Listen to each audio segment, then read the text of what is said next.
Cos'è quest'acqua rosa? Come è apparsa? È nociva? E cosa dobbiamo fare per sbarazzarcene? L'acqua di questa provetta è di un colore inquietante. Inizialmente il mio primo istinto è stato quello di cambiare subito la provetta, però poi ho pensato che potesse essere un buono spunto di partenza per farci un video e spiegare un po' a cosa è dovuto questo fenomeno, non molto noto a chi si avvicina all'hobby. Devo dire che in tutti i miei anni di allevamento di formiche ho avuto a che fare con quest'acqua rosa inquietante solo un paio di volte. Quindi se anche tu allevi, potresti prendere nota nel caso questo accada anche a te. Ovviamente, senza analisi approfondite, non posso sapere per esattezza di cosa si tratta, ma ho alcune ipotesi. Questo colore rosso vivo potrebbe essere dovuto alla presenza di un'alga unicellulare flagellata che si chiama Euglena sanguinea. La particolarità di questa alga è data dal fatto che è capace di sterminare intere popolazioni ittiche negli stagni, laghi o allevamenti, ove essa fiorisca massicciamente. Di fatto, le sue fioriture vengono considerate tossiche.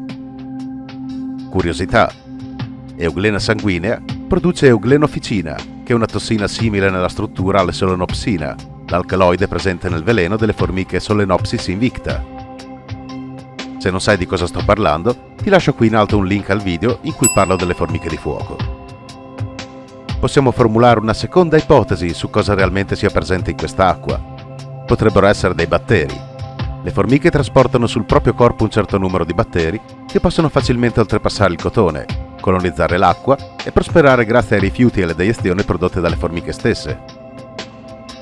La seconda ipotesi, quella dei batteri, sembrerebbe essere la più accreditata, ma nelle ricerche che abbiamo fatto sulle cause che possono colorare l'acqua siamo incappati in quell'alga. Dato che quell'alga produce un alcaloide molto simile alla solenopsina, la cosa mi aveva abbastanza incuriosito e ho ritenuto che potesse essere interessante parlarne. Ad ogni modo, questa non è una buona cosa. Le formiche dovrebbero avere sempre acqua non contaminata, quindi la colonia avrà bisogno di una nuova fonte idrica. Inoltre, questa colonia deve necessariamente entrare in diapausa e non posso lasciarla in questa provetta ridotta così. È necessario un trasferimento immediato.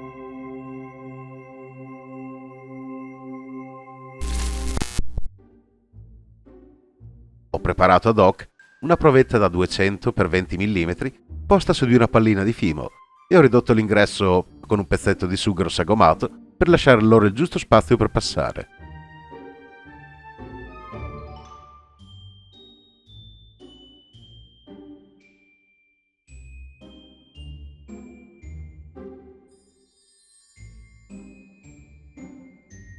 Posiziono la provetta in arena e visto che quel colore rosa non mi lascia tranquillo, opto per un trasloco forzato. So che si tratta di un metodo poco ortodosso, ma le ho fatte aspettare fin troppo.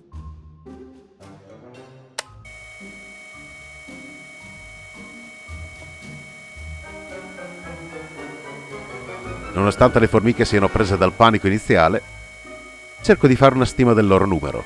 A grandi linee 50-60 operaie e 3 regine. Questa è una colonia poliginica di formica SP. Secondo te che specie di formica potrebbe essere? Fammelo sapere con un commento. Nonostante la confusione, alcune operaie si mostrano interessate alla provetta. Sicuramente stanno iniziando a valutare se questo nuovo setup può essere di loro gradimento.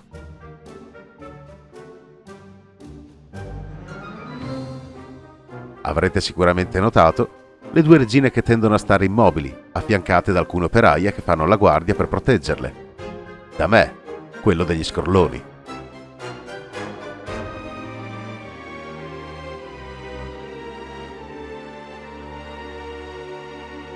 Grazie alla lente macro riusciamo a vedere i loro gastri dilatati.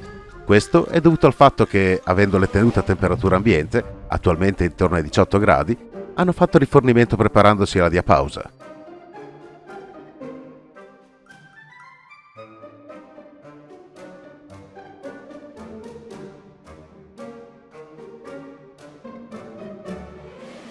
Per velocizzare il processo, copro la provetta con un pezzetto di cartoncino nero in modo da oscurare l'interno.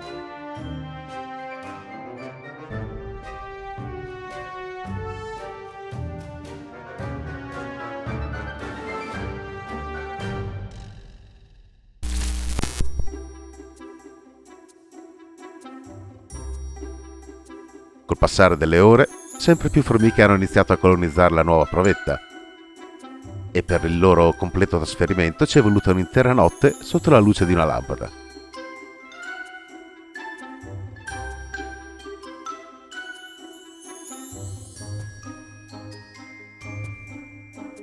Finalmente sono entrate tutte nella provetta. Adesso posso sistemarle in un posto con la temperatura adatta, poco sotto i 10 gradi centigradi, per mandarle in diapausa. Durante il periodo che va da dicembre a marzo non le nutrirò più, ma mi dovrò assicurare che l'acqua sia sempre presente e che non diventi nuovamente rosa.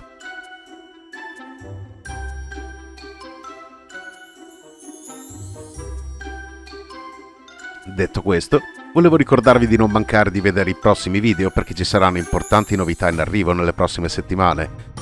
E come sempre, se il video ti è piaciuto lasciami il tuo like ed iscriviti al canale. Se hai qualche domanda scrivimi qui nei commenti o iscriviti al nostro gruppo Facebook. Grazie per la visione e al prossimo video.